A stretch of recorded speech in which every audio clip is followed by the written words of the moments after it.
কৰা আছিলে জিলা পৰিষদৰ প্ৰথম মিটিং, কিন্তু আজি কোৰাম নোহোৱাৰ বাবে আমি আকৌ অহা 11 তাৰিখত একে ঠাইতে ইয়াতে ৰাতিপুৱা 10:30 বজাত আমি এই মিটিংখন পাতিম। অহা সোমবাৰে আমি মিটিংখন ইয়াতে পাতিম।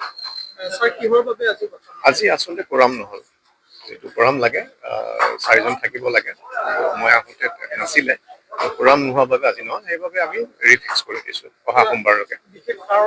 নাই, কোনো বিশেষ কাৰণ নাই। সেইখিনি সময়ত মই মিটিঙৰ বাবে ইয়াত নাছিলোঁ। তেওঁলোক যেতিয়া আছিলে, আজি নিযুত মইনা মিটিঙো আছিলে, ত' তাতে মই মুখ্য অতিথি হিচাপে আছিলোঁ আৰু সেইবাবে সেইখিনি সময়ত মই নাছিলোঁ ইয়াত। নাই, অহা কোনো প্ৰেচাৰ অহা নাই।